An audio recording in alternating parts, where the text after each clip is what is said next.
Kila mmoja nimesema amen. Baba, tunakushukuru, tunalibariki jina lako. Kile ambacho ni ulicho ni Mungu uliye mwema. Bwana Yesu, si kuwa tu wewe u mwokozi, wala si kuwa wewe u mponyaji, u mwalimu hali kadhalika. Na Bwana, tuomba ya kwamba lile kusudi la kutuleta mahali hapa kwa ajili ya fundisho la Biblia jioni ya leo litimilize kwa kila mmoja kwa jina la Yesu. Bariki watu wako e Bwana. Takasa watu wako Bwana. Geuza maisha ya kila mmoja. Asante e Bwana kwa majibu. Kwa jina la Yesu tumeomba. Amen. Mungu akubariki sana. Unaweza kuketi kama ulikuwa umesimama. Jioni njema ya leo tunaendelea na fundisho la Injili kulingana na Marko. Na leo tunatazama Marko sura ile ya kwanza, tukianzia mstari ule wa 40. Tafadhali kama unayo Biblia yako, fungua tafadhali. Sura ya kwanza kitabu kile cha Marko mstari ule wa 40. Akaja kwake mtu mwenye ukoma akamsihi na kumpigia magoti, akimuomba na akimsihi na kumpigia magoti na kumwambia ukitaka waweza kunitakasa. Unajiuliza kwamba ni kwa nini tunajifunza juu ya kifungu cha namna hii siku kama ya leo, na wajiuliza kwamba tumejifunza awali aya hii na bado tunatazama tena aya hii kwa mara nyingine tena. Kwa nini? Ni kwa sababu Mungu anataka tuweze kupata kuelewa ya kwamba ukoma ulikuwa ni ugonjwa mbaya sana. Ulikuwa ni ugonjwa mbaya, si kwa sababu ulikuwa tuna maumivu. Na kwa hakika watu wanapokuwa na unabii, wanapokuwa na ukoma, samahani, mtu anapokuwa na ukoma tayari wanapoteza kule kuwa na hisia. Ukoma una kawaida ya kuathiri mishipa ya fahamu, inaathiri mwili kiasi kwamba hawana hisia, hawezi kuhisi kwa kiungo kilichoathirika.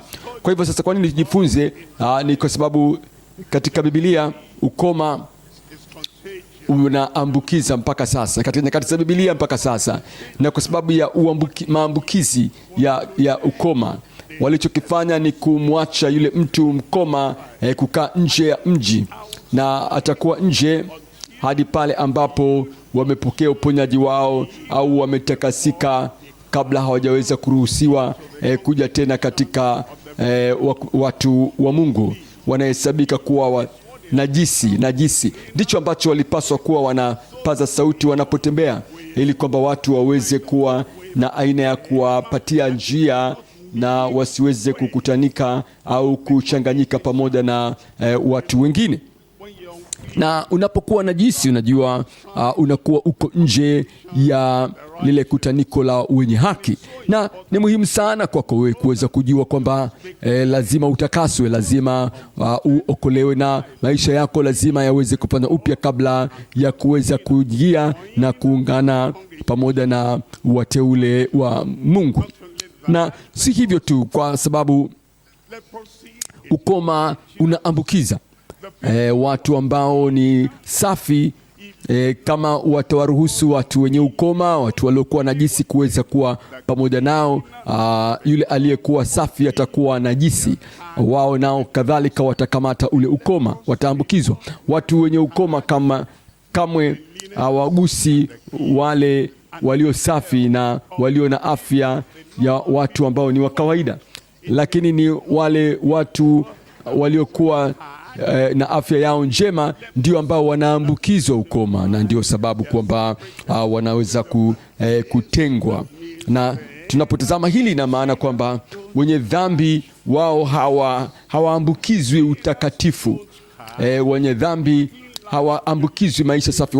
Ukiishi maisha safi, unaishi pamoja na wao hawaambukizwi wokovu wako.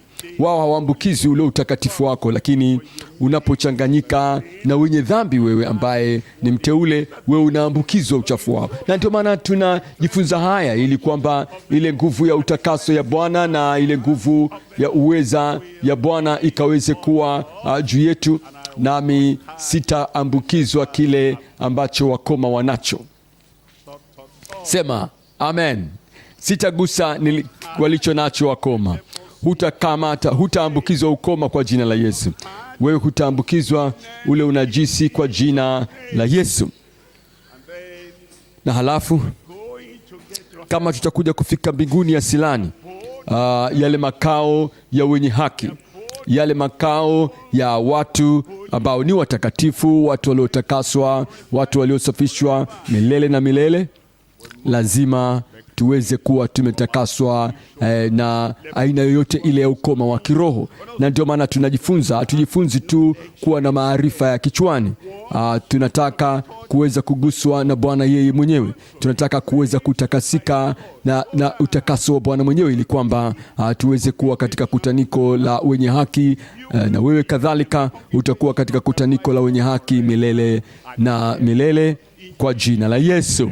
Amen.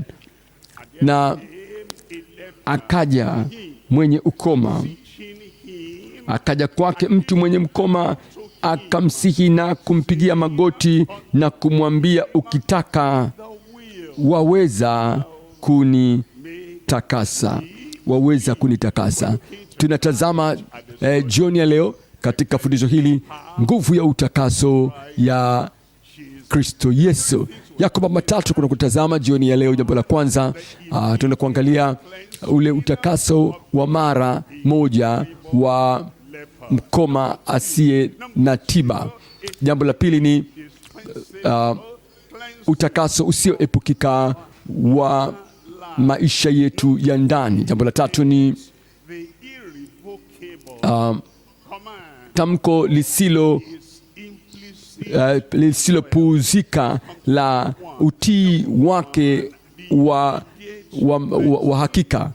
Jambo la kwanza tunakwenda kuangalia uponyaji wa mara moja wa mkoma. Tunaangalia jambo la kwanza Marko sura ya kwanza mstari wa 40 yule. Tukiangalia jambo la kwanza hilo, akaja kwake mtu mwenye ukoma, akamsihi akimwomba na kumpigia magoti na kumwambia, ukiweza, ukitaka waweza kunitakasa. Angalia mstari wa 41. Mstari wa 41, angalia. Naye Yesu akamhurumia, akanyosha mkono wake, akamgusa, akamwambia,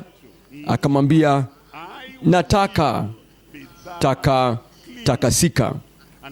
Na mstari wa 42 anasema, na mara ukoma wake, mara alipokuwa ametamka tu, mara ukoma wake ukamtoka, akatakasika. Amen. Akatakasika mara moja, ule utakaso wa mara wa mkoma asiye na tiba. Mambo matatu natazama hapa. Jambo la kwanza ni dua ya mkoma kwa utakaso. Jambo la pili ni jawabu la Bwana kwa utakaso. Jambo la tatu ni uhakika udumuo kwa utakaso wetu. Tuangalie Rumi ya kwanza, dua ya mkoma kwa utakaso. Tunaangalia Marko hapa tena sura ile ya kwanza. Tutazame tena mstari wa 40 hapa. Mstari wa kwanza, mstari wa 40, akaja kwake mtu mwenye ukoma, akamsihi na kumpigia magoti, na kumwambia, ukitaka waweza kunitakasa, ukitaka. Na kwa hakika huyu ndiye aliyekuwa pekee mwenye maombi au hata katika Agano la Kale, ambaye anasema kwamba ukitaka waweza. Alitia shaka ule utashi wa Bwana. Alikuwa hanao ule utashi wa Bwana. Hakuwa na ule uhakika wa ule utashi wa Bwana. Ukitaka. Unapokumbuka ya kuwa Naamani alikuja na alikuwa akiomba kwa ajili ya utakaso kadhalika, na hapakuwa na kiunganishi chochote kwamba ukitaka. Na wale wakoma 10 waliokuja baadaye na wakamjia Yesu walikuwa wako nje, lakini walijua ya kwamba Yesu ndiye Bwana wa rehema zote. Yeye ni Bwana wa huruma zote, na hapakuwa na ikiwa. Lakini huyu yeye akatia shaka, akasema ukitaka. Lakini je, tuweza kumlaumu? Alikuwa hajasoma ahadi za Mungu bado, kwa hivyo hakujua fika yaliyokuwa mapenzi ya Mungu. Hatuwezi kwenda kwa Mungu na kuomba kwamba kama ukitaka. Kama ukitaka, yeye anataka. Matashi yake ni uponyaji wetu. Utashi wake ni wokovu wetu, na yeye hapendi mtu yeyote apotee, bali kwamba wote waweze kuifikiria toba. Kama ukitaka waweza kuniokoa, nataka kukuokoa. We njoo na utubu na ugeuke na kuziacha dhambi zako. Kama ukitaka waweza kunitakasa, waweza kunisafisha na kunifanya kuwa mtakatifu. Na haya ndiyo mapenzi yake, kutakaswa kwenu. Hayo ni mapenzi yake. Pili, ambapo tunafahamu mapenzi ya Mungu, neno la Mungu ndiyo mapenzi ya Mungu. Ahadi za Mungu ndiyo mapenzi ya Mungu. Ile huruma ya Mungu, ile rehema ya Mungu, hayo ndiyo yanayoazimu yale mapenzi ya Mungu. Kwa hivyo unapokuja katika maombi yako, unataka msamaha penginepo, hayo ni mapenzi yake. Unataka maisha mapya, hayo ni mapenzi yake kadhalika. Unataka maisha yenye dhamira iliyokuwa safi, hayo ni mapenzi yake. Unataka maisha ambayo yamegeuzwa kwa ajili ya ubora zaidi, ili kwamba uweze kuishi katika haki, hayo ni mapenzi yake. Njoo. Na unataka kuishi katika maisha bora zaidi, maisha ya juu zaidi, maisha ya kina zaidi, maisha ya haki zaidi, maisha yaliyotakasika, na hayo kadhalika ndiyo mapenzi yake. Na mapenzi yake ni kwa ajili yako, na kwa hivyo waweza ukaja ukiwa na uhakika na uthabiti, na Mungu apewe sifa kwamba Mungu alimsahihisha mara moja. Nataka, akamwambia moja kwa moja, nataka. Ndio nataka. Wewe ulikuwa wapi? Na wewe alikuwa hakuruhusiwa kule kwenye sinagogi wala katika hekalu wala kuruhusiwa katika makutaniko. Kwa hivyo Bwana aliweza kuelewa juu ya kutokujua kwake ule utashi wake, kwa sababu hakuwa na ufahamu wa yale matashi ya Mungu. Kwa hivyo Yesu akamwambia kwa neno moja tu kwamba takasika. Na ninaomba ya kwamba Bwana mwenyewe ataweka uhakika katika moyo wako.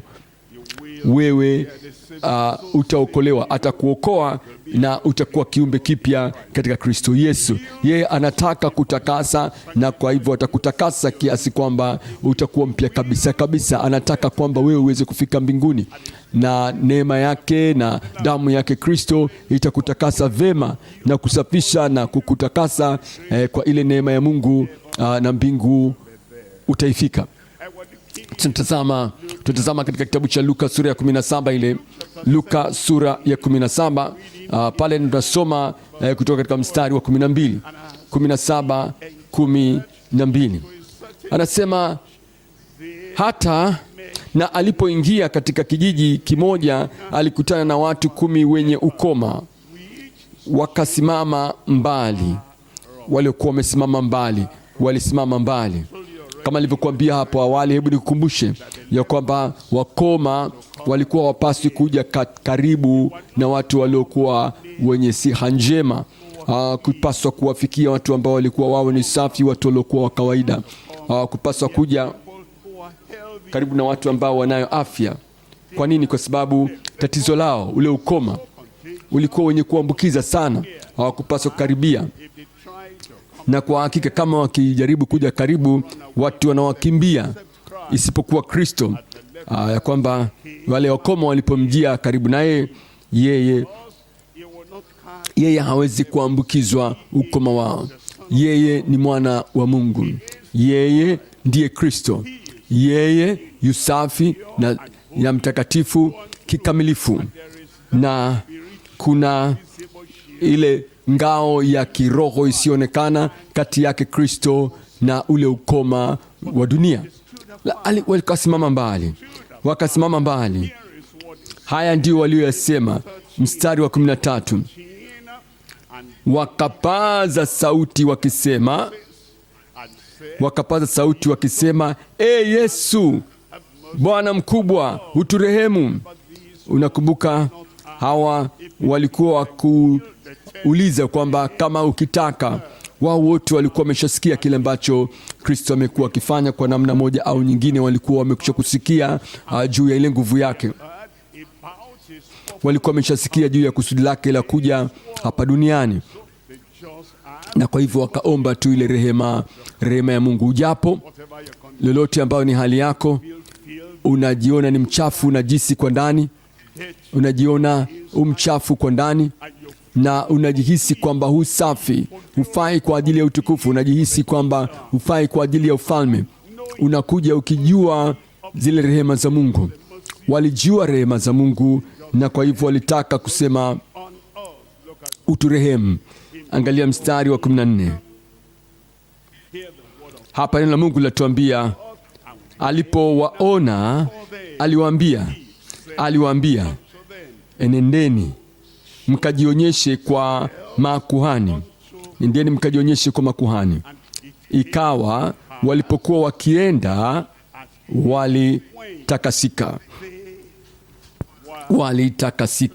walitakasika. Unahitaji kupata kuelewa kwamba huwezi kumweka Yesu katika mahali pafinyu. Huwezi kumchonga ukamweka katika shimo. Huwezi ukamwambia kwamba hivi ndivyo ambavyo anapaswa kukuponya. Kama wewe ukitaka nitakase, yeye akatamka, na wengine wanasema akamgusa akawa safi. Lakini hawa wakoma 10 hawakuguswa. Alichowaambia tu wakati ukoma ulikuwa uko juu yao, hakuinua sauti yake au kunyoosha mkono au kuinua sauti yake mbinguni. Hawa wakoma 10 wanahitaji utakaso, wanahitaji kusafishwa na usafi. Watakase Bwana. Hapana, hakutumia hiyo lugha. Akawambia, kajionyesheni kwa wakuu wa makuhani. Na wakati kwa nini? Ili kwamba makuhani wapate kujua ya kwamba Kristo amewatakasa hao wakoma, amewaponya wakoma, na ya kwamba watafanya kile ambacho wamejifunza katika kile kitabu cha Walawi zaidi ya miaka 1000 kabla wakati huu, kwamba walikuwa hawajaweza kufanya hilo, na sasa watajua kwamba Masihi amekuja. Kajionyesheni kwa makuhani. Hebu tuguse mtumishi. Hapana. Hebu kemea huu ukoma uondoke. Hapana, sio muhimu. Hebu lete maji na utunyunyizie. Hapana, sio muhimu. Hebu tutie mafuta, tupake mafuta. Hapana, sio muhimu. Nendeni mkajionyesha. Yesu aliponya, Yesu alitakasa katika namna tofauti, na tupaswa kuweza kumruhusu yeye afanye kile ambacho atakwenda kufanya katika njia yake mwenyewe. Na walivyokwenda walitakaswa, na kama ulivyo mahali hapa leo atakutakasa. Je, kuna eneo lote katika maisha yako, ile dhamiri yako, akili yako na ufahamu wako na utendaji wako na vitendo vyako, Bwana atalete ule utakaso na nguvu itokayo juu mbinguni na kumtakasa kila mmoja wetu kwa jina la Yesu. Sasa tumesoma juu ya Naamani, nami nitakwambia kisa kile cha Naamani. Wakijua Naamani alikuwa alikuwa ni amiri wa jeshi, lakini bado alikuwa na ukoma, kwa sababu unajua kwamba nafasi mojawapo katika maisha haimtakasi yeyote kutoka katika ugonjwa usiokuwa na tiba: pesa, utajiri, mali. Hivyo vyote havimtakasi yeyote toka katika ukoma. Na ukoma unaweza ukaja si tu kwa mtu ambaye ni amiri wa jeshi la mataifa, hata mfalme katika Israel. Huyu mfalme alikuwa amevamia katika nafasi katika kazi ya kuhani, na akamwambia mfalme, haijuzu kwako wewe kuingia katika chumba cha ukuhani na kufanya ile huduma ambayo makuhani pekee ndio ambao wamekusudiwa kufanya. Umevuka mipaka. Mfalme akakasirika, wewe ni nani wa kunikabili mimi? Mimi naweza nikafika popote pale. Mimi ndimi mfalme katika Israeli wakati huu. Akasirika. Na Biblia, neno la Mungu linasema kwa hasira yake, wakati alipokuwa bado ana chetezo kile mkononi mwake, ule ukoma ukamjia kingali na kile chetezo kama hukumu. Na wajua nini? Japokuwa alikuwa mfalme, Biblia inatuambia ya kwamba alifukuzwa na yeye mwenyewe akakimbia, na huyu bwana aliondoshwa, hakuweza kukaa katika kile kiti cha enzi. Biblia inasema aliishi katika mahali pa kujitenga siku zote za maisha yake. Na japokuwa alikuwa mfalme, ule ukoma ambao ulimjia ulikuwa unamtenga toka katika ile jumuiya ya wana wa Israeli. Ndivyo ambavyo ukoma ulivyokuwa mbaya.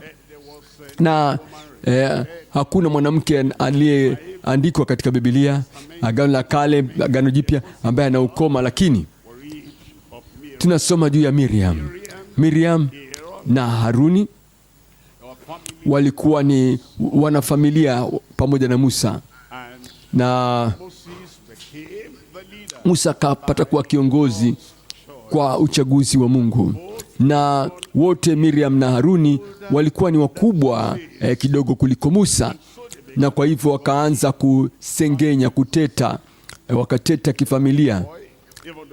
Yeye ni bwana mdogo, japokuwa sasa ana zaidi ya miaka 80, bado wanampuuza, na kwa sababu hawakuwa na aina ya kuthibitisha juu ya ndoa yake, alikuwa ameoa bila ya kibali chao.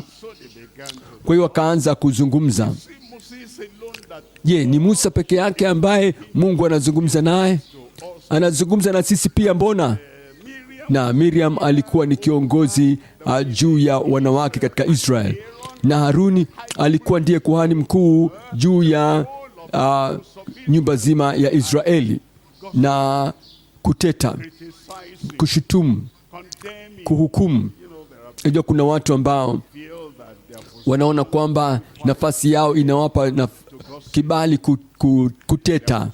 Wanadhani nafasi zao zinawapa nafasi ya kushutumu. Na kwa hivyo Mungu akamwita Musa na Haruni na Miriam kwenda katika ile hema ya kutania. Wakaja pale. Sasa Mungu akasema kwao moja kwa moja, wawili wale, akasema, Musa mtumishi wangu sio kama ninyi, nasema na yeye uso kwa uso. Kwa nini? Kwa nini hamkuogopa? Kuna watu ambao wao hawaogopi kumgusa Masihi wa Bwana. Wamefikia hatua au cheo, wamefikia katika kiwango ambapo wao hawagusiki walipofikia. Watu ambao hawarekebiki.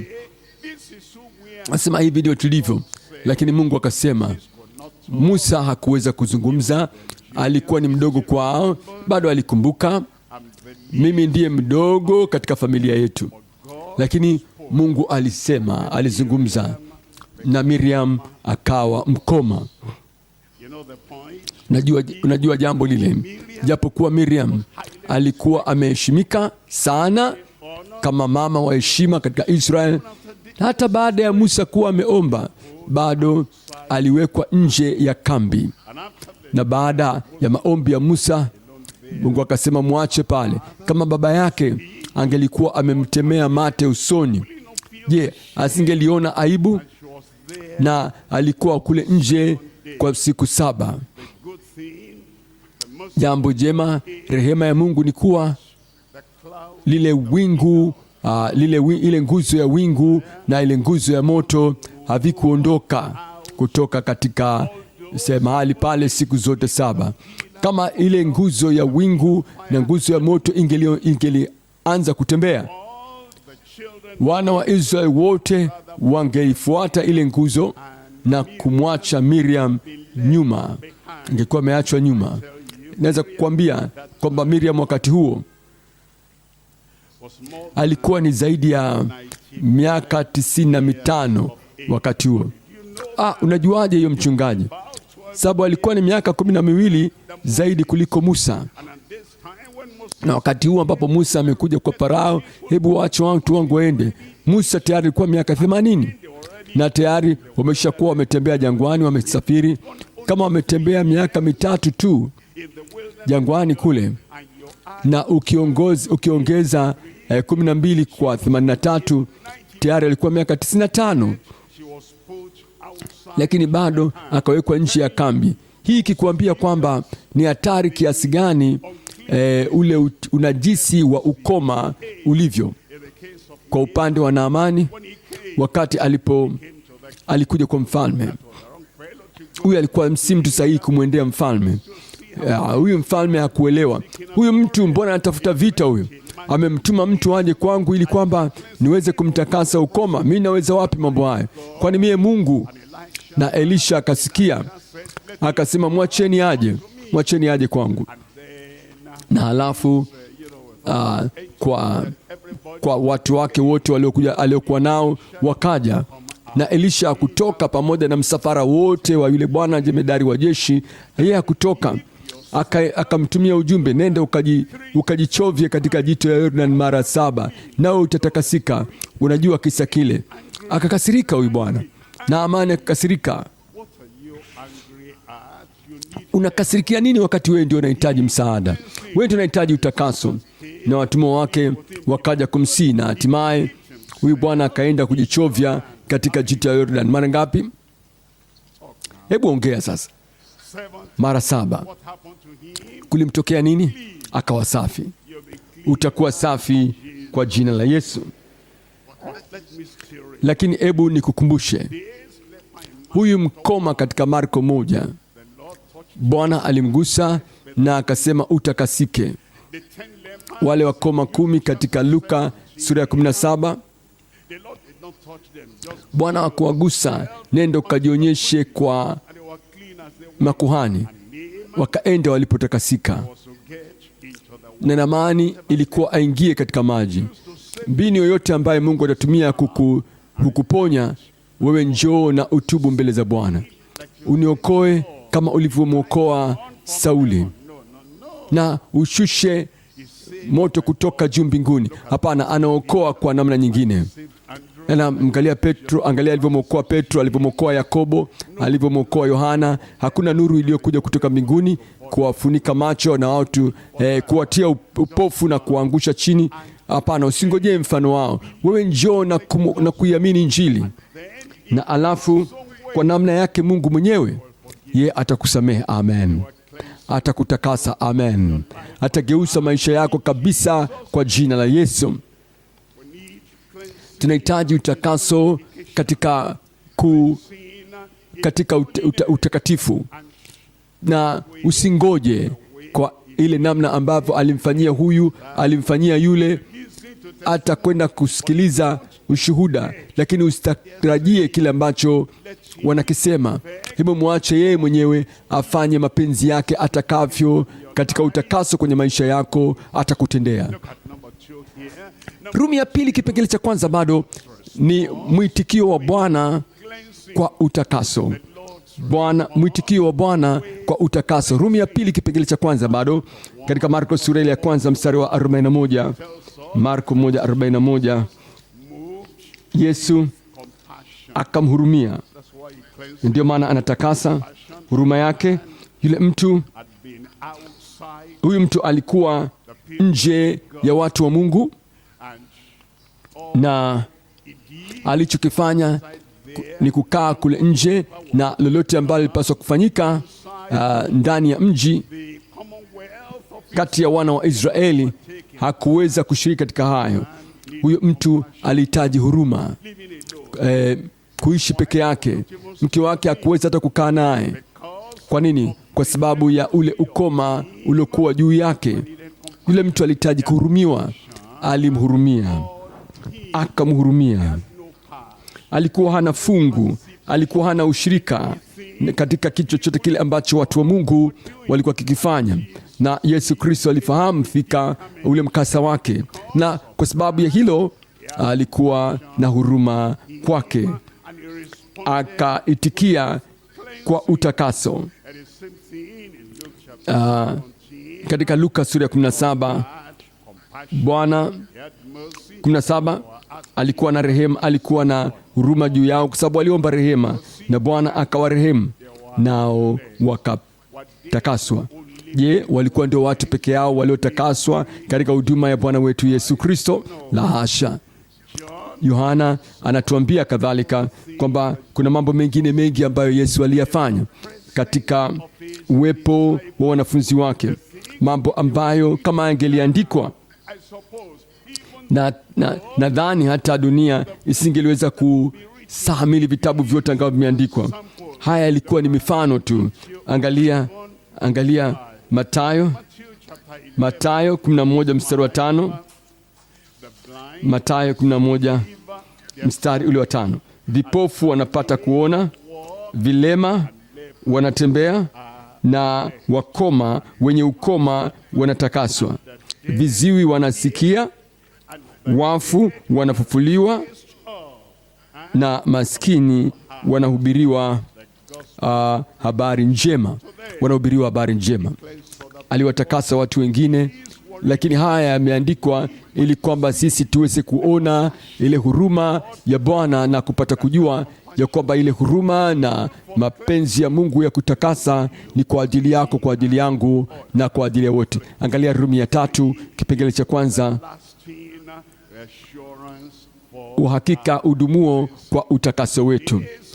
Hili lilikuwa limetendeka ili kwamba sisi tuweze kupata kujua ya kwamba kuna uhakika udumuo, kuna uhakika wa daima, ya kwamba kwa sababu Kristo bado ni yeye yule katika pendo lake, ni yeye yule katika huruma, ni yeye yule katika uwezo wake, bado ni yeye yule katika mamlaka yake. Kadhalika na sisi tuna ule uhakika, na sisi tuna kule kuhakikishwa ya kwamba atafanya kwa ajili yetu. Hali kadhalika tunatazama kwenye kitabu cha Waebrania sura ya 13 ile 13:8. Yesu Kristo 13:8. Yesu Kristo yeye yule jana, leo na hata, na kwa muda gani? Hata milele. Kwa hivyo aliwatakasa, anatakasa leo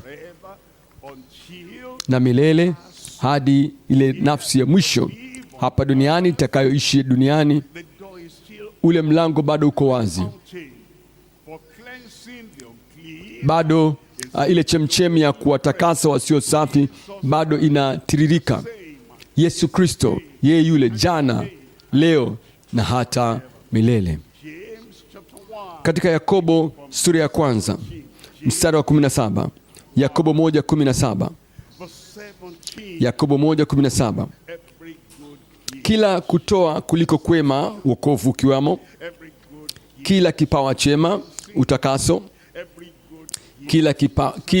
kila kutoa kuliko kwema, utakaso; kila kipawa chema, nia iliyokuwa safi, dhamiri iliyokuwa safi; kila kutoa kuliko kwema, na kila kitolewacho kilicho kamili hutoka juu, na ushuka kwa Baba wa mianga. Kwake hakuna kubadilika wala kivuli cha kugeuka geuka. Na kwa sababu Mungu bado ni yeye yule, Mungu wa upendo, yeye ni Mungu wa rehema zote, Mungu wa huruma yote, yeye Mungu wa rehema zote, na Mungu asiyekuwa na upendeleo. Amewatendea wengine, amewatakasa wengine, yeye atatutakasa. Aliwaponya wengine, atatuponya na sisi pia. Aliokoa wengine, aliwasamehe wengine, aliwapatia wengine ile nguvu ya kwenda kuishi katika upya wa maisha safi. Atafanya ile kwa ajili yetu. Aliwatakasa wengine, atakutakasa na sisi kwa jina la Yesu. Sasa kipengele cha pili, utakaso usioepukika wa maisha yetu ya ndani.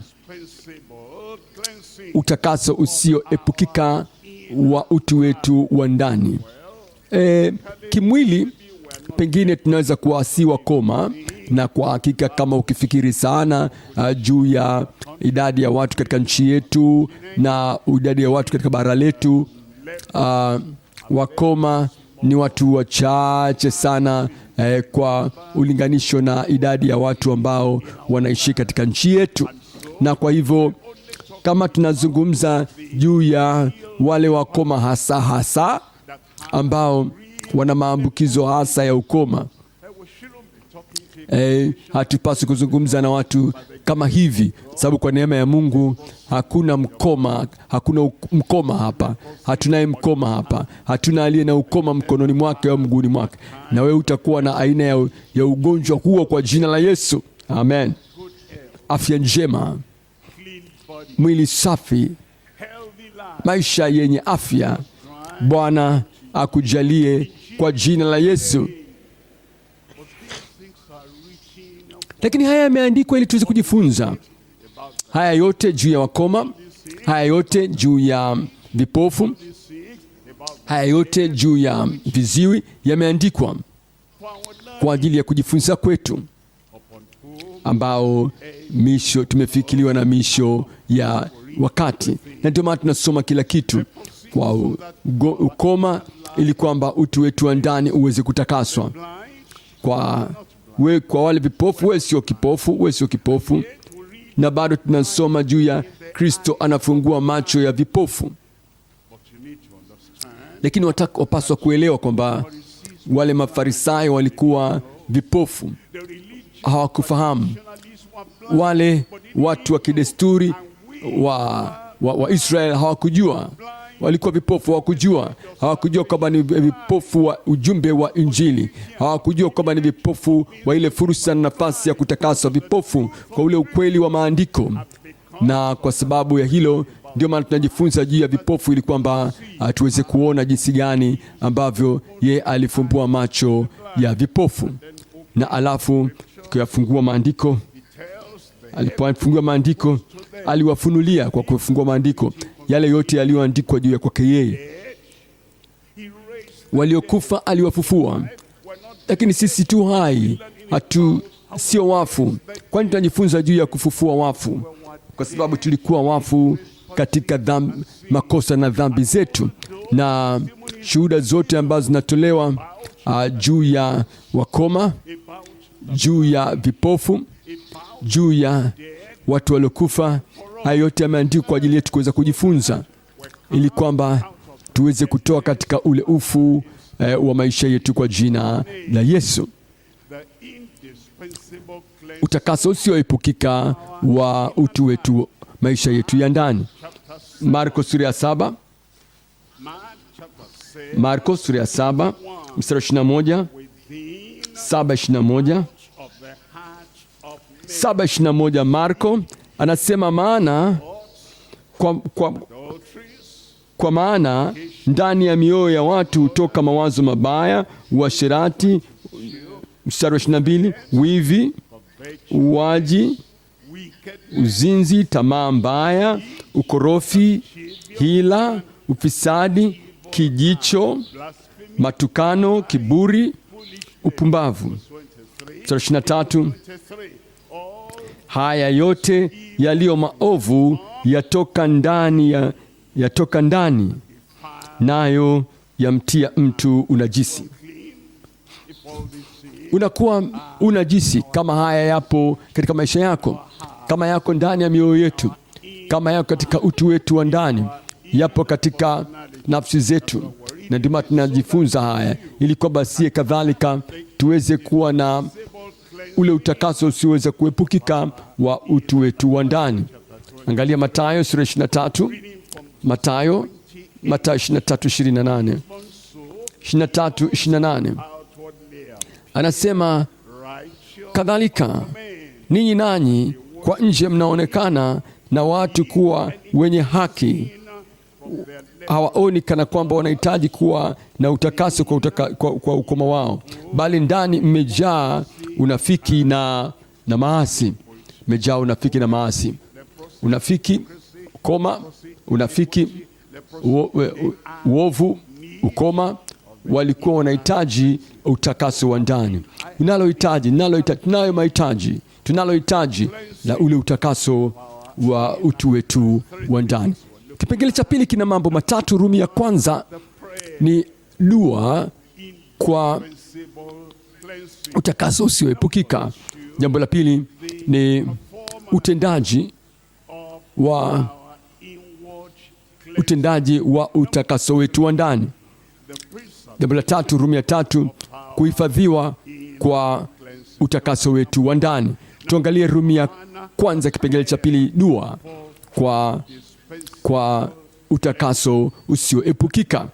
Na yule mkoma akaja, nasi kadhalika twahitaji kuja, ili kwamba mioyo yetu, utu wetu wa ndani, mawazo wetu, maisha yetu ya ndani, ule mwenendo wetu wa ndani uweze kupata kutakaswa kutoka kwake Bwana. Zaburi ya 51, ni kusoma mstari wa 2. Zaburi ya 51 mstari wa 2. Hii ni dua ya mtu kama wewe, mtu kama mimi, na anasema unitakase kikamilifu, unitakase, unioshe kabisa na uovu wangu, unitakase dhambi zangu. Kama yule mkoma alivyoomba, unahitaji kuomba, unahitaji kutoka pale ulipo, unahitaji kutubia kile ambacho ulichokuwa nacho katika mawazo ya moyo wako, juu ya ule mwenendo ambao uko nao ndani yako, na uweze kuja kwa Bwana na kuomba kwa ajili ya utakaso usioepukika wa ndani. Angalia mstari wa 6.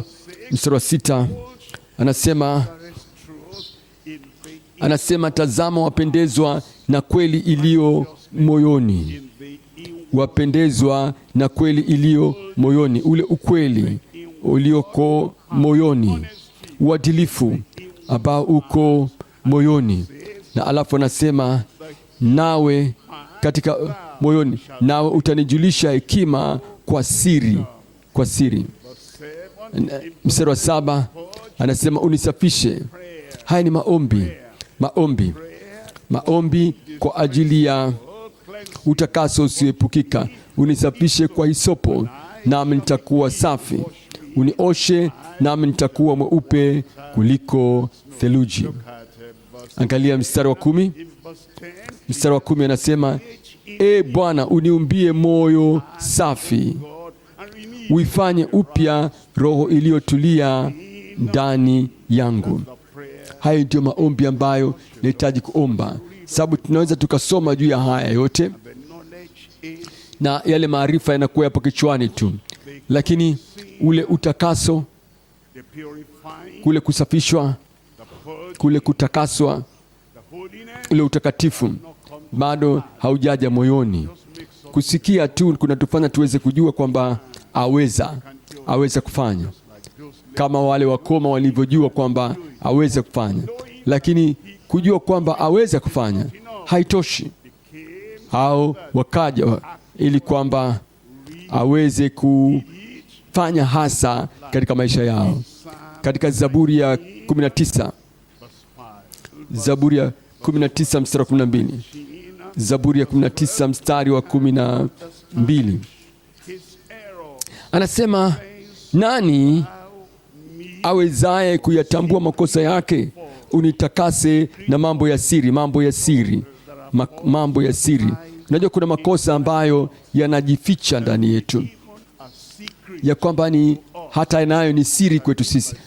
Maana yake ninachomaanisha ni kwamba wala hatuyajui, yanajificha, yanajiatamia, na kwa sababu inaonekana kana kwamba kile luninga ni tupu, tunaona basi hakuna kitu nyuma ya ile luninga, nyuma ya kile kioo Hapana, kile kitu kinazidi kujiatamia pale. Ule uchafu uko pale, ule unajisi upo, lile kosa la kisirisiri limo pale. Na Bwana anapotuonyesha ile nuru ya neno, ile nuru inakuja kwetu, tunakwenda kwa Bwana, tunasema Bwana, watu hawajui hili, majirani hawafahamu hili, marafiki hawalijui hili, wanadhani tuko kamili, wanadhani tu watakatifu, wanadhani tuko safi, na bado hii hapa ndio siri ya dhambi, ndio dhambi ya kisiri. Hii ndio dhambi ambayo ni udhaifu, ni uchafu, ni uovu wa roho ambao bado ungalipo ndani. Na Bwana anapodhihirisha hilo, twende kwa Bwana na tunaomba maombi haya: Bwana, unitakase na dhambi ya siri.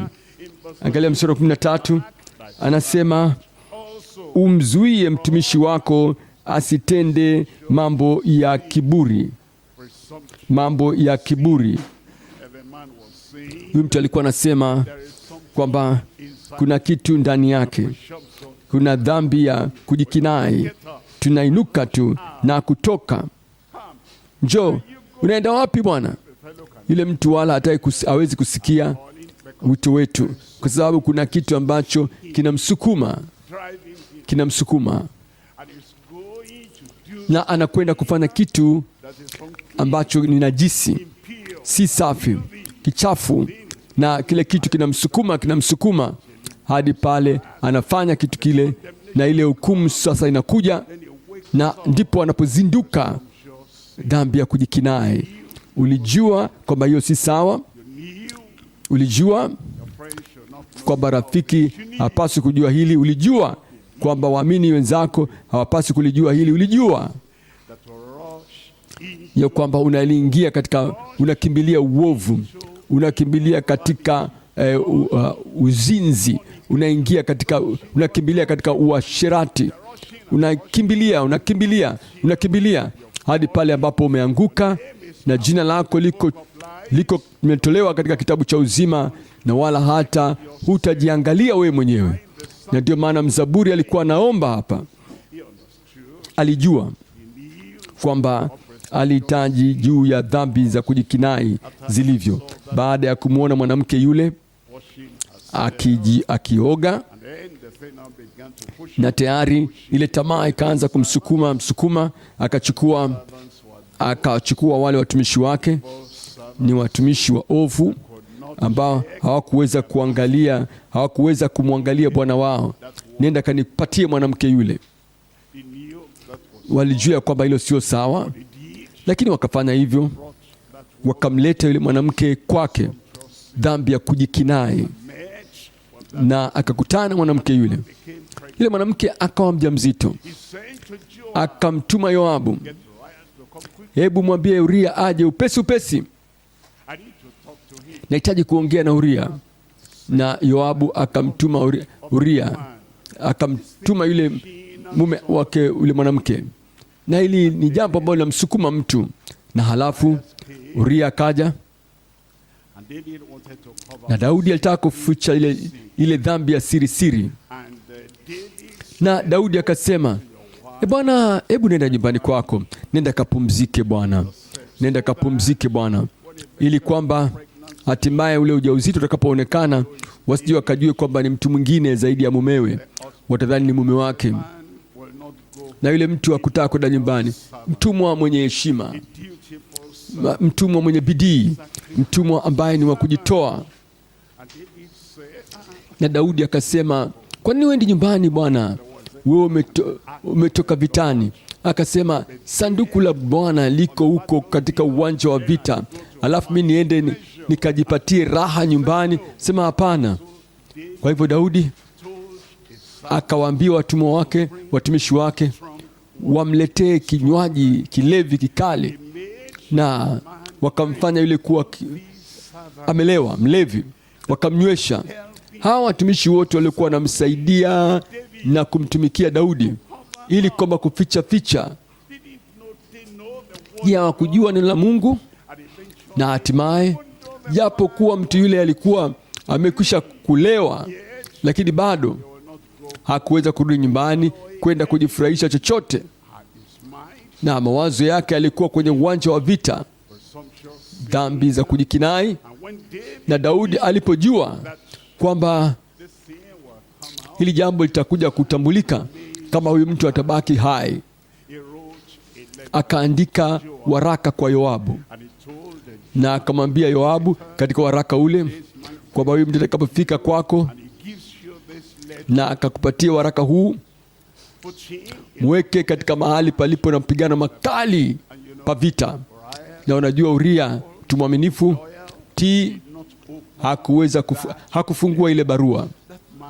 Ile mtu alikuwa mtu aliyeokoka, alikuwa mtu ametakaswa, mtu anayehudumu, na huyu ni mtu wa kutegemewa. Wala hakufungua waraka ule, akampa Yoabu. Mfalme amesema, nikupe huu waraka, nikupe ujumbe huu. Na Yoabu, wewe umesoma yaliomo katika ile barua, katika ule waraka, na unajua ya kwamba mfalme anataka mtu huyu auawe, mtu mtiifu afe, mtu mwaminifu afe, anamtaka afe.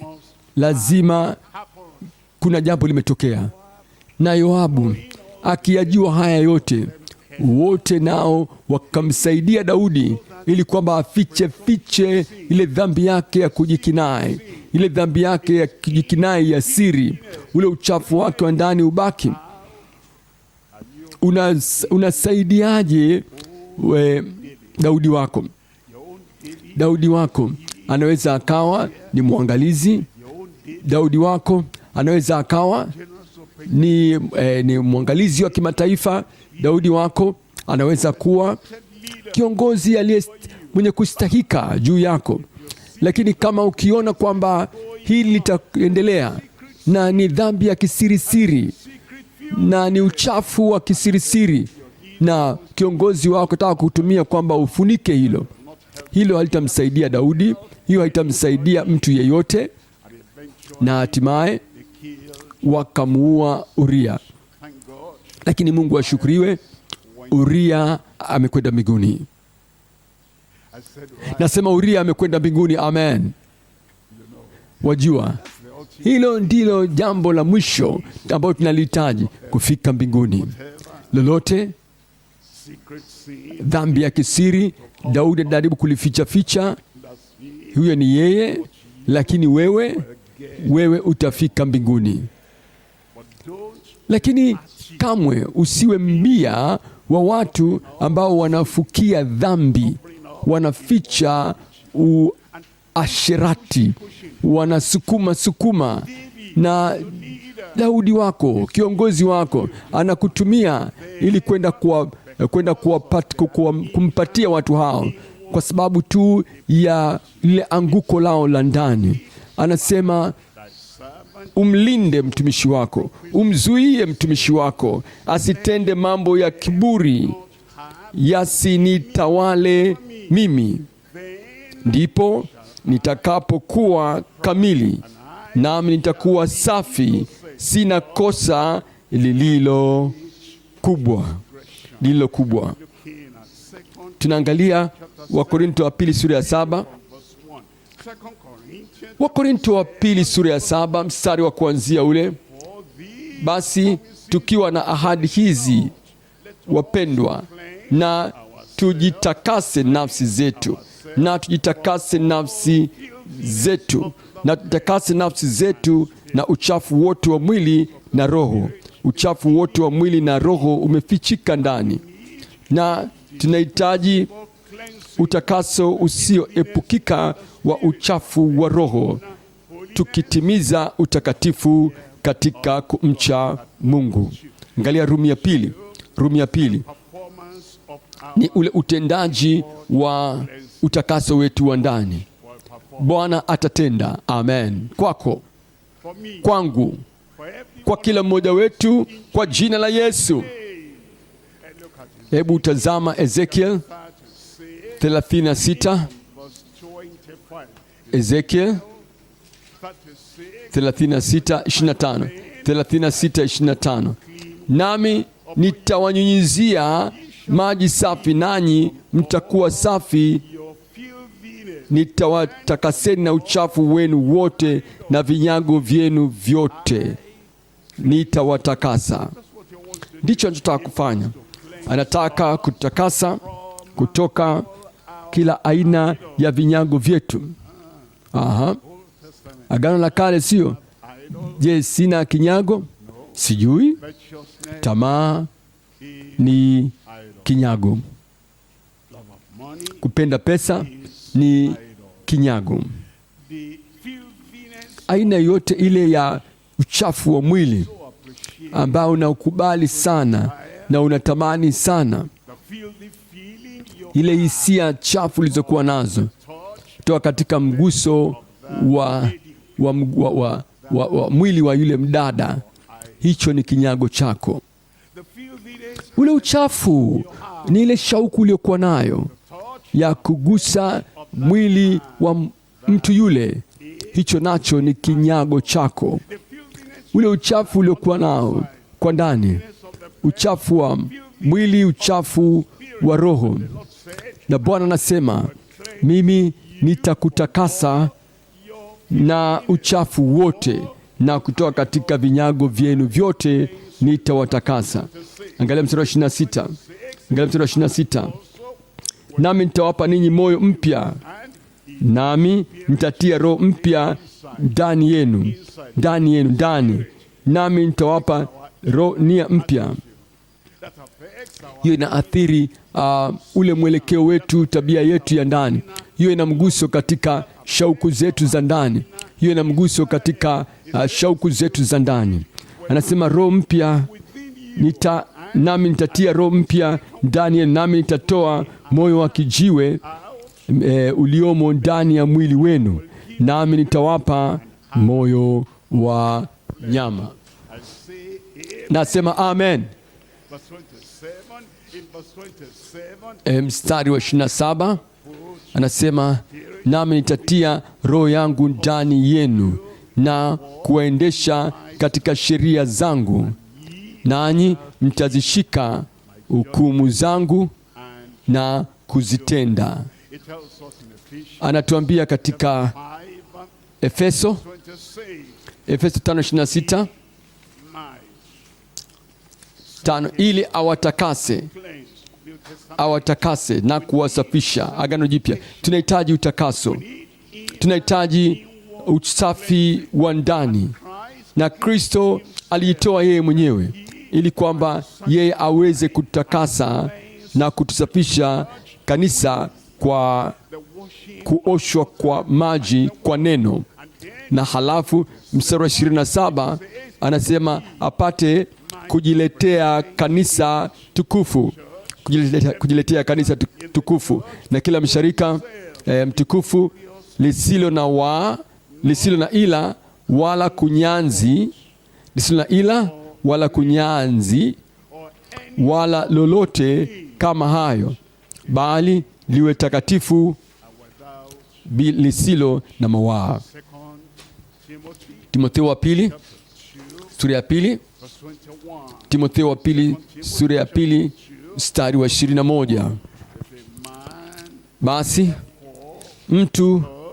ikiwa mtu amejitakasa na kujitenga na hao, atakuwa chombo cha heshima, kilichosafishwa kimfaacho Bwana, kilichotakaswa kimfaacho Bwana, kilichofanywa kitakatifu kimfaacho Bwana, kilichokuwa kitakatifu, kilichofanya tofauti na wale watu katika jamii inayotuzunguka, kilichosafishwa kimfaacho Bwana, kimetengenezwa kwa kila kazi iliyo njema.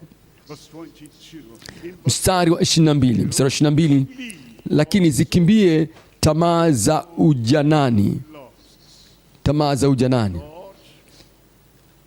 Baada ya kuwa Bwana amekuokoa, amekutakasa, amekutufanya kuwa safi, tunahitaji kuhifadhi ule utakatifu, ule utakaso, na tunahitaji kujua kwamba hii ndiyo urithi mkuu wa juu sana ambao ninao, kitu ambacho kitakufikisha juu mbinguni. Hii ni kuu kuliko tiketi ambayo itakufanya kuweza kusafiri kwenda Marekani, kwa kuwa mbingu iko juu zaidi na kuu zaidi kuliko Marekani. Na hii ndio tiketi ile, utakatifu ambao pasipo huo hakuna mtu atakayemwona Bwana asipokuwa nao. Sasa kama unayo tiketi, kama unayo pasipoti, kama unayo visa katika pasipoti ile, na sasa ile visa inakufikisha Marekani, je, si kwamba utalinda sana ile visa yako? Je, hutalinda sana ile pasipoti yako? Je, hutalinda kwa makini sana tiketi ile? Kama chochote kitakuja kuharibu, kutia doa ile visa yako, au kuondosha muonekano mwema wa pasipoti yako, utaruhusu hilo? Hapana. Na kuuliza swali, utaruhusu hilo? Kama wewe utaruhusu chochote kile kijaribu kuchafua ile pasipoti yako au kuharibu ile visa yako au kurarua moja kati ya kurasa zile za tiketi yako, kwa sababu wewe umesema ya kwamba natunza hivi ili kwamba nifike Marekani. Kwa nini usitunze wokovu wako? Kwa nini usitunze utakatifu wako? Kwa nini usitunze utakaso wako ili kwamba uweze kufika mbinguni hatimaye? Au je, huamini neno la Mungu? Tafuteni kuwa na amani na watu wote na huo utakatifu ambao hapana mtu atakayemwona Mungu asipokuwa nao. Je, tumekuwa na hekima sana katika kutunza tiketi na makaratasi ambayo yatatupeleka toka katika nchi yetu hapa na kutupeleka katika nchi zingine, alafu hatuna hekima ya kuweza kutunza zile nyaraka ambazo zitatutoa kutoka hapa na kutupeleka mbinguni? Naomba kwamba Mungu atakusaidia kuweza kuwa na hekima. Amen. Anasema kwamba ukimbie tamaa za ujanani, uzikimbie. Na Yusufu hakujua ya kwamba kulikuwa na hatari yoyote ile kule alipokuwa anafanyia kazi. Hakujua pale alipokuwa na hudumu, na alikuwa kwa moyo wake wote anafanya kazi kwa kawaida, anafanya kwa utii na anafanya kazi kwa kujitoa, na Bwana akaibariki nyumba ya Potifa kwa sababu ya huduma na ile kazi ya Yusufu. Hakujua kwamba kuna hatari yoyote ile hadi pale kutoka katika mahali pasipojulikana mke wa Potifa akaja, njoo fanya hivi. Yule mwanamke alikuwa amejawa na tamaa ya mwili, lakini Yusufu akasema, nitafanya jambo hilo na nikamtende dhambi Mungu wangu. Lakini mwanamke yule hakukata tamaa, hakumwachilia. Mwenye mjaribu wa kike akaja kukiwa hakuna mtu, kamshika, lazima ufanye hivi. Na Yusufu akatambua kwamba nahitaji kufanya kitu hapa, lazima nikimbie. Utakimbia. Lakini mwanamke akawa amekamata nguo ya Yusufu. Ni afadhali nipoteze ile nguo kuliko kupoteza ushirika wangu na Mungu wangu. Amen. Hawa ndio watu waliokuwa wastahiki wa kale, walikuwa na ule utakaso wa ndani. Anasema utakatifu wa ndani. Anasema zikimbie tamaa za ujanani. Alikimbia mbali naye. Naomba ya kwamba Mungu atakuonyesha njia ya kutoka hiyo atakufanya utoke katika uharibifu huo wa ndani kwa jina la Yesu. Lakini tafuteni haki na imani, amani na wale wamwitao Bwana kwa moyo safi. kuja kwenye Rumi ya 3 hapa, kuhifadhiwa kwa utakaso wetu wa ndani. Tunaambiwa Mathayo sura ya 5 mstari wa 8, heri wenye moyo safi, kwa maana hao watamuona Mungu. Lakini bahati mbaya, kuna watu ambao si safi katika moyo, ambao hawatamuona Mungu. Bahati mbaya ya kuhuzunisha sana. Hao wana huzuni sana. Hao watu ambao si safi katika moyo, hao sio safi katika mawazo, hao kamwe hawatamuona Mungu, ama hapa duniani au juu mbinguni katika ule umilele. Ndio maana tunahitaji huu utakaso wa ndani na kuhifadhi ule utakaso wa ndani. Anasema heri wenye moyo safi, maana hao watajamuona Mungu. Ebrania sura ya 12 mstari wa 14, tafuteni kwa bidii kuwa na amani na watu wote. Usiwe mtu ambaye unagombana katika maisha kila wakati, unakasirika dhidi ya watu, unagombana na watu, unagombana nao nyumbani, unagombana nao maofisini, na wanakujua japokuwa wanakuita Deeper Life, lakini niwe ni mtu wa mgomvi, unagombana kimwili, unagombana kisaikolojia, unagombana na kila kitu na kila chombo, na bado unafanya hivyo kwa namna ya kwamba watu hawatajua ya kwamba unagombana. Na kwa hakika, isipokuwa mtu anayegombana naye anajua kwamba mnagombana, naamini kwamba na yeye hatakuwa mtu wa kujilipiza kisasi, sababu makosa mawili hayatafanya jambo kuwa sahihi. Kila mmoja hapo anayetaka kufika mbinguni latafuta kuwa na amani na watu wote na utakatifu ambao hapana mtu atakayemuona Bwana asipokuwa nao. Naomba ya kwamba utamuona Bwana. Nasema utamuona Bwana. Ndio maana umekuja ili kwamba kila namna ya unajisi, kila aina ya udhalimu, kila aina ya namna ya ugomvi, hayo ni aina ya ugomvi usiokuwa sahihi. Kuna aina ya ugomvi, mapambano ambayo ni mema, vile vita vyema vya imani, hilo ni njema, vita vizuri vya imani. Lakini vile vita ambavyo vinataka kudumisha ule unajisi wa katika moyo wako, hivyo vita ni vibaya. Katika Zaburi ya 24 kuanzia mstari wa 3, Zaburi ya 24 mstari wa 3, nani atakayepanda katika mlima wa Bwana? Au ni nani atakayesimama katika patakatifu pake? Swali ni kuwa, ni nani atakayefika juu mbinguni? Ni nani atakayeruhusiwa kuweza kuwa mbinguni? Angalia jawabu. Mtu aliye na mikono safi, hana kutoa mimba, mikono safi. Hakuna mikono yenye kunatanata ambayo itakuwa ikichukua fedha kutoka kanisani au kutoka mahali pa kazi, ofisini, pasipo kibali. Mtu mwenye mikono safi ambayo haigushi stakabadhi, hawaandiki vitu ambavyo ni viovu. Aliye na mikono misafi, sio watu ambao wanatuma picha za ngono kwa yeyote kwa mikono yao, kwa kule kubonyeza kitufe kwa mikono yao.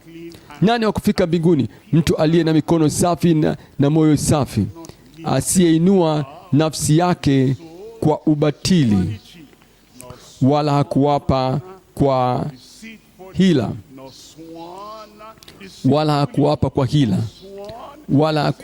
hila, Kila kitu tunachokifanya, kila tunachokisema, lazima kituhifadhi kwa ajili ya mbingu. Kama wewe umefanya kosa lolote lile, na Yoabu hakuweza kukukabili kama umefanya kosa lolote lile, na watumwa wako wametumwa walete divai ili kumnywesha Uria, hawakuweza kukabili kama umefanya kosa lolote lile.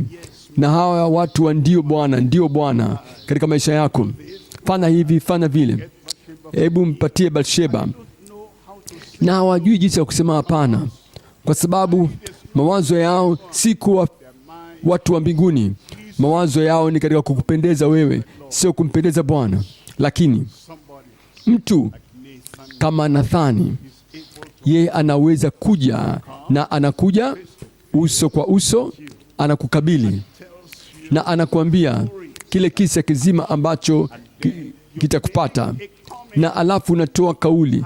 Na kama una mtu kama Nathani ambaye anaweza kutazama na kukunyoshea kidole na kusema wewe ndiwe mtu yule, wewe ndiwe mwanamke yule, tafadhali usianze kuapa, sababu utakwenda kuzidisha matatizo yako. Unajua kuna watu ambao wakikamatwa namna hiyo wanasema, naapa kwa mbingu, naapa kwa Mungu kwamba kama nimewahi kufanya kitu cha namna hiyo. Rafiki yangu, wewe usiape kwa uongo. Shuka, pata kuelewa ya kwamba huu sio mwisho wa maisha. Bado kuna umilele ulio mbele yako, na sababu ya kuwekwa duniani ni ili kwamba uwe na nafasi ya kujitakasa, kusafisha maisha yako, na uweze kuokolewa, na uweze kurejeshwa toka katika kurudi nyuma, na kutakaswa na kusafishwa. Lazima uwe na mikono safi, lazima uwe na moyo safi, na hupaswi kuapa kwa uongo. Tuaja kwenye kipengele cha tatu sasa. Kipengele cha tatu, amri isiyobadilishwa kwa utii wake wa muhimu. Amri isiyobadilika kwa amri yake isiyoepukika, amri yake ya lazima. Angalia Marko 1:43, akamwambia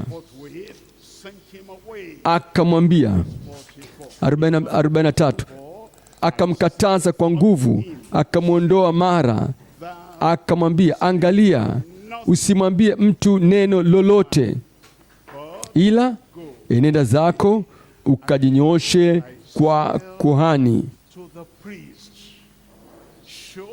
ukajionyeshe kwa kuhani. Ndugu zanguni, anapokuamuru, kama hujaelewa, kaa pale, muulize kwa nini. Usiseme jambo lolote lile kwa yeyote, bali wale ambao unapaswa kuambia jambo au kujionyesha kwao, hao ni wale makuhani. Kwa nini? Uliza. Sababu ni kuwa wale makuhani wameambiwa namna ya kufanya sherehe ya utakaso.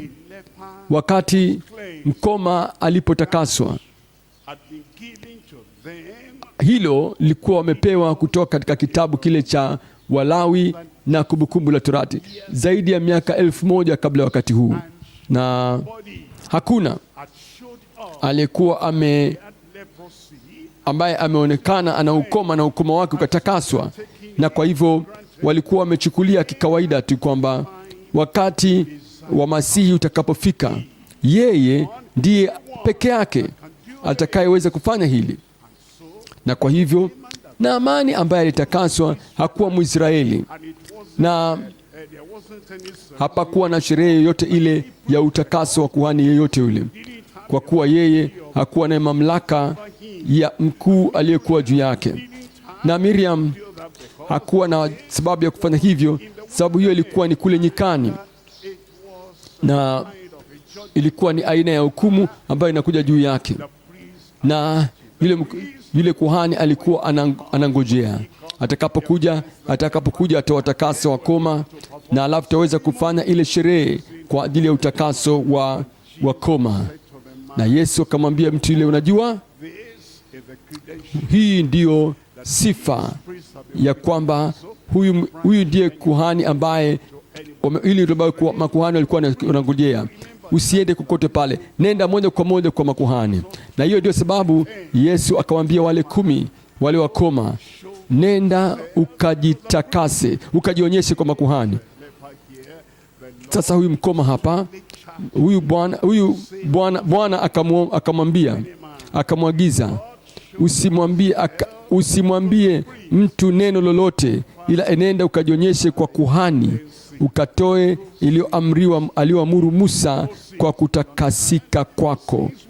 Ukatoe alivyoamuru Musa kwa kutakasika kwako, iwe ushuhuda kwao. Kawaambie makuhani, hii itakuwa ushuhuda kwao ya kwamba huyu ndiye Kristo. Angalia matatu hapa. Jambo la kwanza, Rumi ya kwanza, amri isiyogeuzika ya Bwana, ndilo ambalo tumesoma hapa sasa. Na si tu huyu mkoma, Bwana alimpatia aina hiyo ya amri isiyogeuzika, na alisema hali kadhalika katika Mathayo sura ya 16. Mathayo 16, Mathayo 16:16.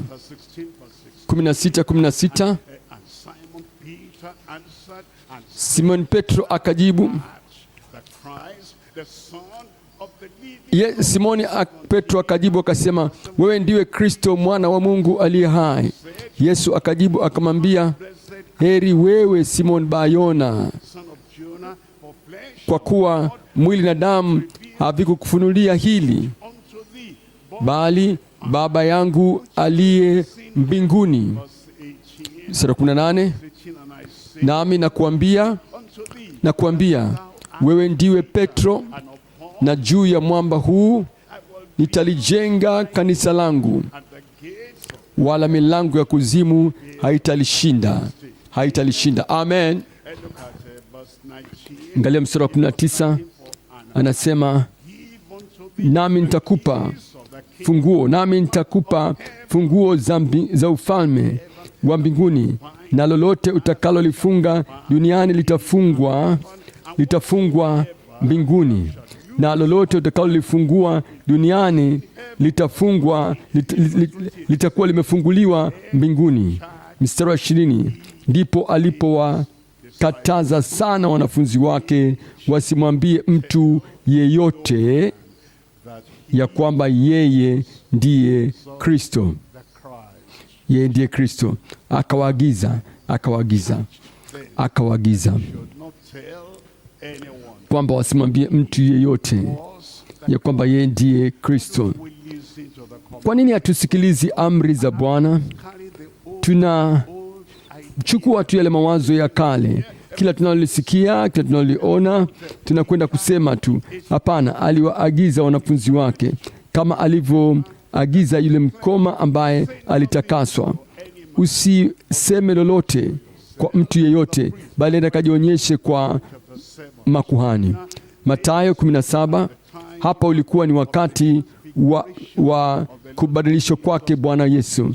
Mathayo 17 mstari wa 5, alipokuwa katika kusema, tazama wingu jeupe likawatia uvuli, na tazama sauti ikatoka katika lile wingu ikisema, huyu ni mwanangu mpendwa wangu, ninayependezwa naye, msikieni yeye.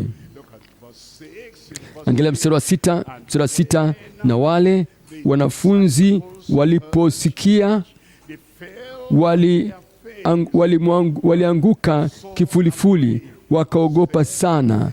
Mstari wa 7, Yesu akaja akawagusa akasema, inukeni wala msiogope. Mstari wa 8, wakainua macho yao wasione mtu ila Yesu peke yake. Sura 9. Na walipokuwa wakishuka, hapo ni kutoka katika ule mlima wa mageuzi, Yesu aliwaagiza akasema, msimwambie mtu yeyote habari ya maono hayo. Msimwambie mtu yeyote habari ya maono hayo hata mwana wa Adamu atakapofufuka katika wafu. Kwa hivyo atakuelewa hapa ya kwamba haikuwa ni yule mkoma tu peke yake ambaye alipewa agizo hili lisiloweza kugeuzika, lisilobadilishwa, amri isiyobadilishwa. Aliwaambia wanafunzi wake, msiwaambie watu wengine hadi pale ambapo mwana wa Adamu atakapofufuka kutoka katika wafu. Lolote analolisema katika neno lake ndilo ambalo tunapaswa kulitii. Tunaangalia jambo la pili. Kukinzana kwa kuto kuwajibika kwa wasio haki. Kukinzana kusikowajibika kwa wasio haki. Rumi ya 2 kipengele cha 3. Angalia Marko 1:45. Anasema, lakini akatoka akaanza kuhubiri maneno mengi na kulitangaza lile neno. Mkoma, umetakaswa lakini wewe hujaokoka bado. Umepona lakini hujaokoka bado. Wewe si mtii kwa kile ambacho Bwana amekisema. Ye aliona tu kwamba hiki ndio cha kufanya. Nenda kajionyeshe kwa makuhani. Wala hakuenda kwa makuhani, na kila mahali sasa unatangaza tu kila mahali, kiasi kwamba Yesu hakuweza wazi, hata Yesu asiweze tena kuingia mjini kwa wazi, bali alikuwako nje, mahali pasipokuwa na watu, wakamwendea kutoka kila mahali, wakamwendea. Hebu tupate kuelewa hapa ya kwamba yule mkoma alikuwa nje kule nyikani, hakuweza kuchanganyika na watu, na Yesu alikuwa mjini. Yule mkoma akaja kutoka kule nyikani, akatakaswa. Na sasa Yesu akasema, sikiliza, usiende kumwambia mtu yeyote, nenda kawaambie makuhani. Lakini huyu mtu akaasi, hakutii, na akafanya kile ambacho alikitaka, kile ambacho kilikuwa kinafurahisha macho yake. Nini matokeo?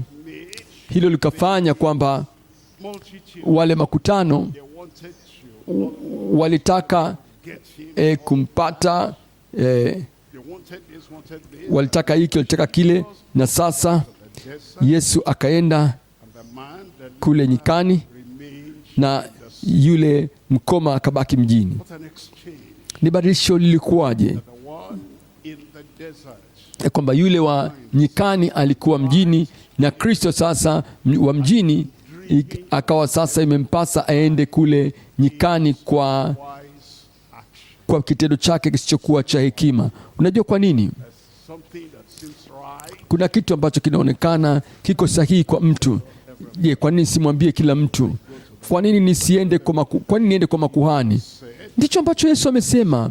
Wewe huna hekima kuliko Yesu. Angalia Waamuzi 21.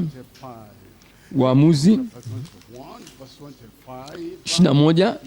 21. Siku hizo hapakuwa na mfalme katika Israeli. Siku hizo hapakuwa na mfalme katika Israeli. Kila mtu aliyafanya yaliyokuwa ni mema machoni pako mwenyewe.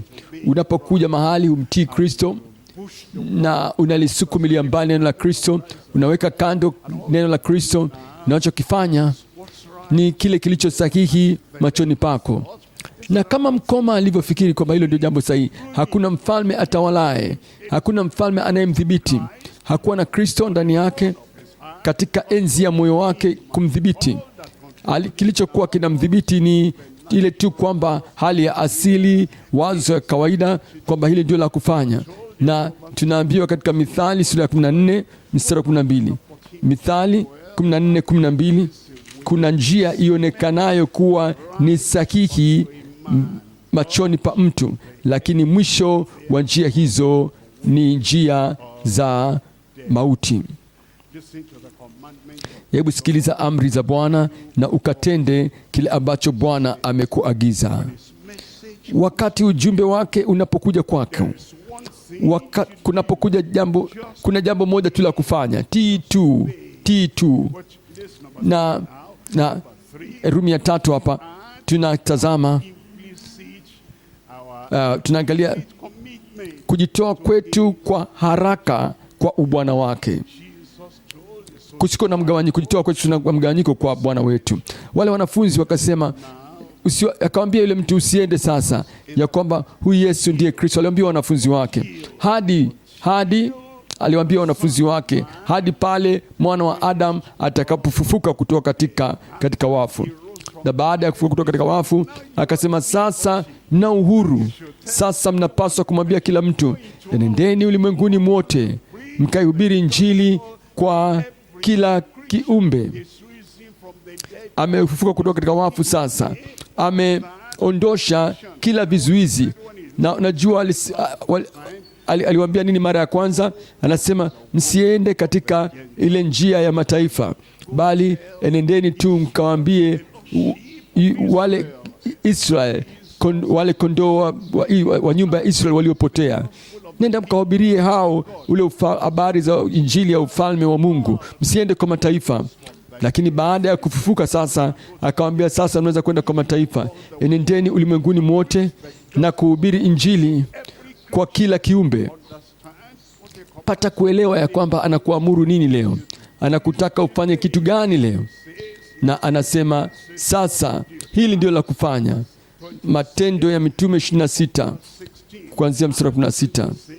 Matendo 26:16, bali inuka usimame kwa miguu yako, kwa maana nimekutokea kwa kusudi hili. Nimekutokea kwa sababu hii, ni kuweke wewe uwe mtumishi na shahidi wa mambo haya ulioyaona, na wa mambo ambayo katika hayo nitajidhihirisha kwako. Sura 17, nikikuokoa na watu wako na watu wa mataifa. Sasa utakwenda kwa watu ambao wale ambao ni wa mataifa, watu wa mataifa ambao na kutuma kwao. Paulo mtume anaambiwa sasa, mstari wa 18, uwafumbue macho yao na kuwageuza waiache giza na kuielekea nuru, waziache na nguvu za shetani na kumwelekea Mungu, kisha wapate msamaha wa dhambi zao na urithi miongoni mwao waliotakaswa kwa imani iliyo kwangu mimi. Kwa imani iliyo kwangu mimi. Angalia mstari wa 19.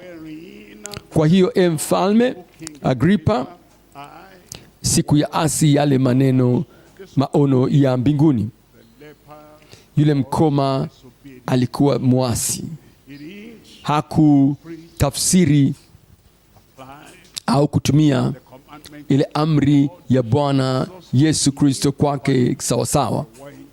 Akaenda mwelekeo mwingine, akafanya kile ambacho kilikuwa chafaa machoni pake. Lakini Paulo akasema, ameniamuru nami najua mfalme ya kwamba amri yake kwamba si ya kuiasi, si kuiasi yale maono ya mbinguni. Naomba ya kwamba Mungu atakupatia ufahamu katika kila jambo. Bwana atakupatia neema, ile nia, ule moyo, ile shauku na kule kulenga kwa nia kutenda kama ambavyo amekuelekeza wewe, mimi na sisi sote, kwa jina la Yesu. Amen. Nzuri pale.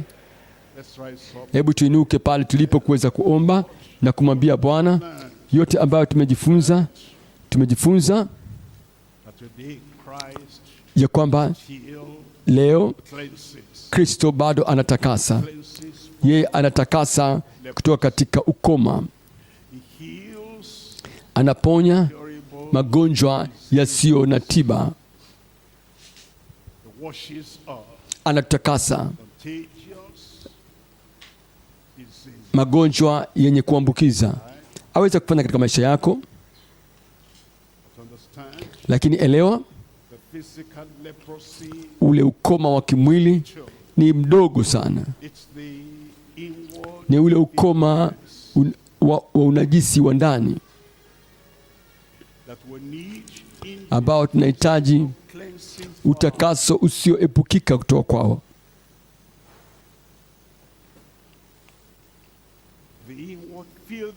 Ule uchafu wa ndani, ule uchafu wa roho, nihitaji utakaso na hilo.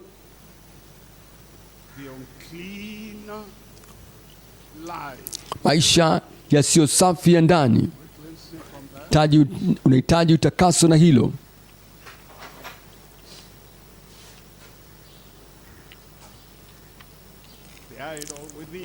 Kinyago kilicho ndani, nitawanyunyizia maji safi, nanyi mtakuwa safi toka katika uchafu wenu wote, na vinyago vyenu vyote nitawatakasa.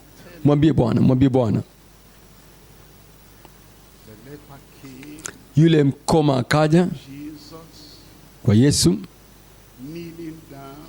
akipiga magoti akimsihi,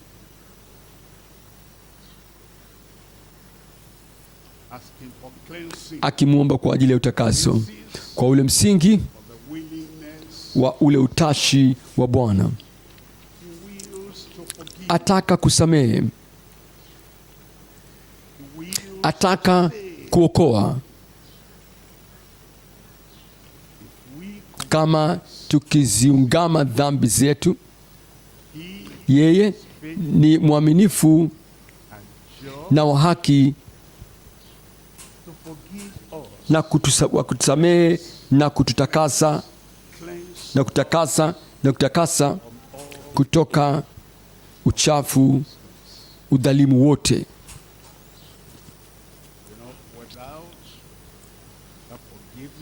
Bila ya huo msamaha, bila utakaso, tutakuwa nje ya jamii ya Israeli. Tutafungiliwa mbali toka mbingu tukufu, toka katika uwepo wa Mungu.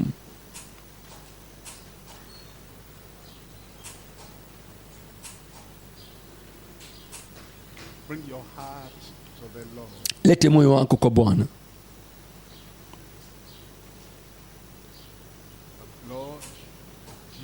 Damu yake Yesu yatakasa toka udhalimu, dhambi yote.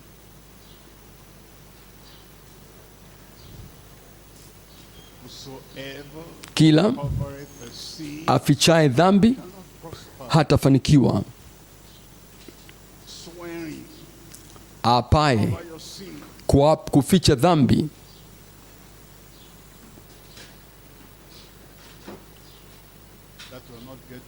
hiyo haitakufikisha mbinguni, haitakukaribisha kwa Bwana. Hiyo itakupeleka mbali mbali kabisa toka kwa Bwana. Usiape kwa hila.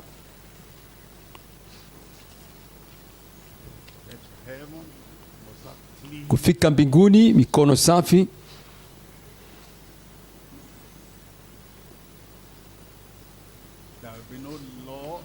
Hapata kuwa na tamaa moyoni mwako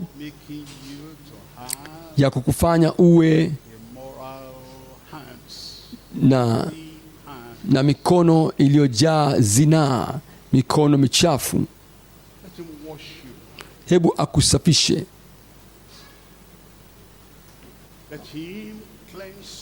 Akutakase.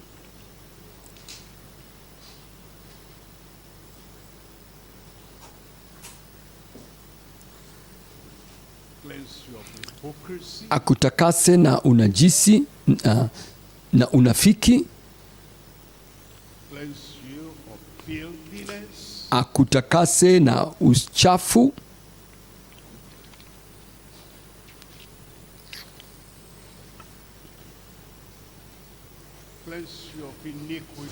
akutakase na uovu,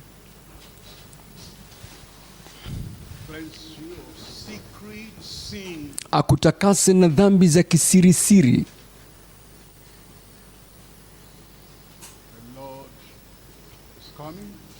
Bwana yuaja, aweza kuja wakati wowote kuanzia sasa.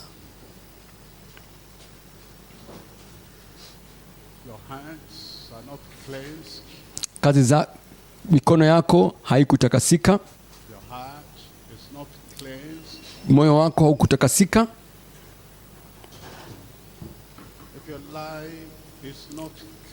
kama maisha yako hayakutakasika,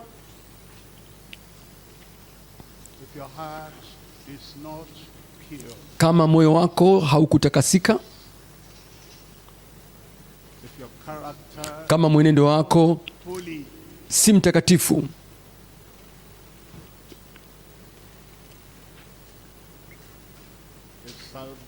kama wokovu haujaishiwa, hujawishi wokovu,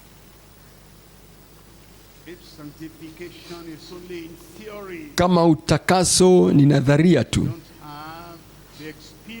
huna ule ujuzi hasa,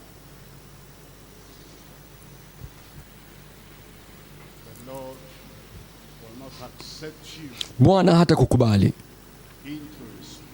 kuingia katika uwepo wake hapa duniani, na wala hata kukubali katika mbingu yake siku ile ya mwisho.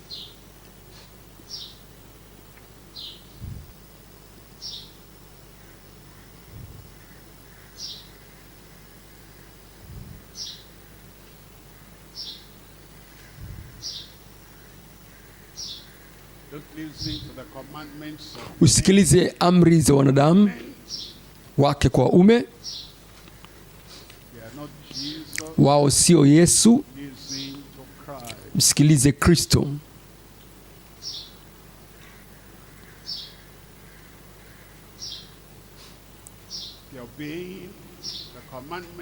Kama unatii amri za mwenye dhambi, mrudi nyuma, na yule mrudi nyuma anakuambia usimwambie, usiseme, usionyeshe kwamba naishi maisha ya zinaa sirisiri.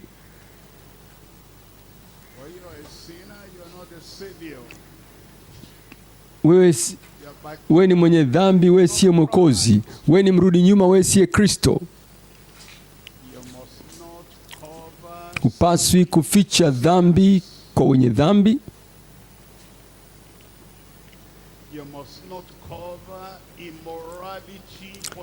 Usifiche zinaa kwa mzinzi.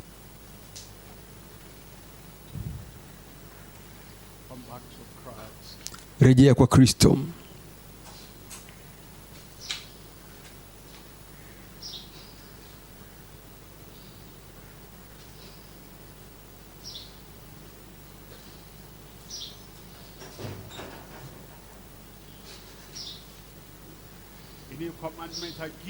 Amri mpya nawapa, pende Bwana kwa moyo wako wote, kwa akili yako yote na nguvu zako zote, na umpende jirani yako kama nafsi yako, na utawapenda waamini kama nilivyokupenda wewe. Amri mpya nawapa, enendeni ulimwenguni mwote mkahubiri Injili kwa kila kiumbe. Hebu ulimwengu mzima usikie, ulimwengu ujue. Hubiri.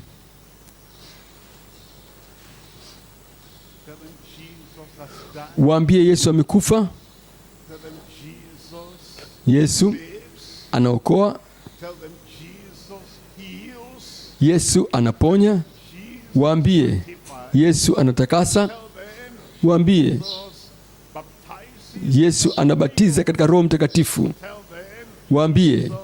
Waambie Yesu yu aja tena. Amen. Amri mpya anakupa.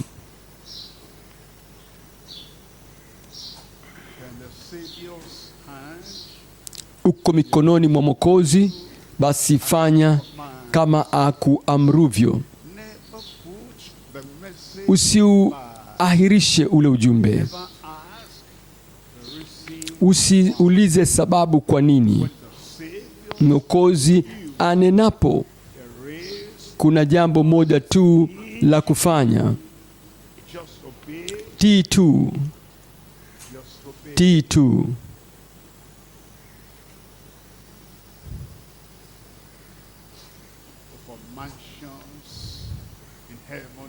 Kama kwa ajili ya makao mbinguni watamani kuvuka mawingu, wamsikiliza Bwana,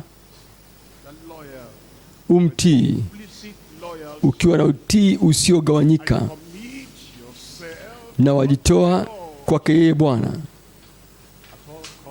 kwa gharama yoyote ile, kwa wakati wote ule, katika mahali pote, kwa ile nguvu ya kiroho na uwezo wa kiroho unaonipa. Jambo moja nitafanya, kutii tu, kutii tu. Amen.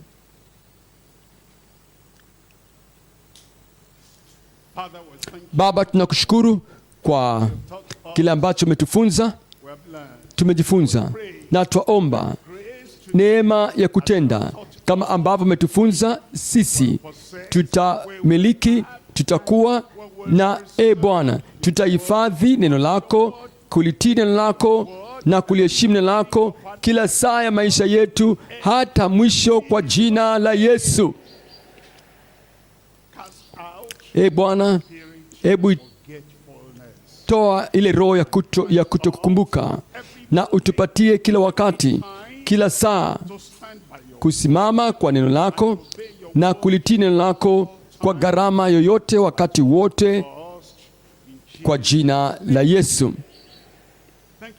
Asante Bwana kwa majibu. Kwa jina la Yesu tumeomba.